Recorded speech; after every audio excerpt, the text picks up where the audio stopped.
break with these imperialist forces? It's simple. We denounce the agreements. Everything starts from there. I think the example of Chad in any case is tangible. They started by denouncing the agreements. Otherwise, if we don't denounce the agreements, just saying that the bases leave, we haven't done anything.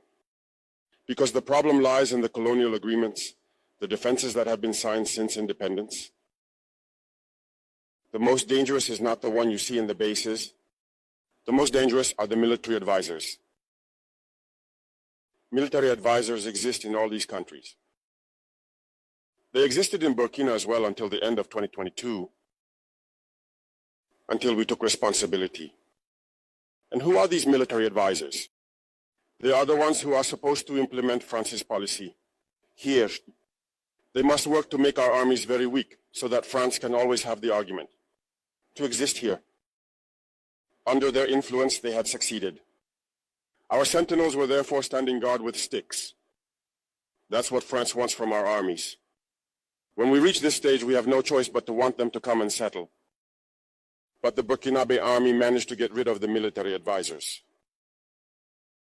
Unfortunately, I think that in 2019, after Operation Otapono, where the French saw that the Burkinabe army still had the capacity to respond to terrorists, they called the chiefs of staff in France.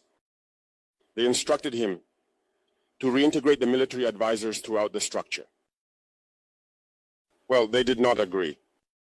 But upon returning to the country, the politicians instructed him to accept the military advisors.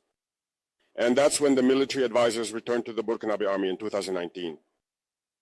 With all the consequences we know, the army was on the verge of disappearing in the years 2020, 2021. And indeed, this is the time when many soldiers had to desert because there was no longer any hope. We were in the process of collapsing.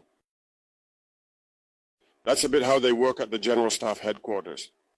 In all army headquarters, in the schools, they are the ones who are supposed to dictate the policy of our army. They are the ones who tell us when to recruit, how to recruit, and what to do with them. They are in the schools to tell us how to train them, and so on. As long as these military advisors are there, you are not independent. Your army will just have the appearance of an army that is there to perform parades, a circus. But when war comes, you will realize that a parade is one thing, but war is another thing. You have to break the agreements. It's the only way to have an independent army and build strength. But many people do not understand this, perhaps. And even with these agreements, France selects from our states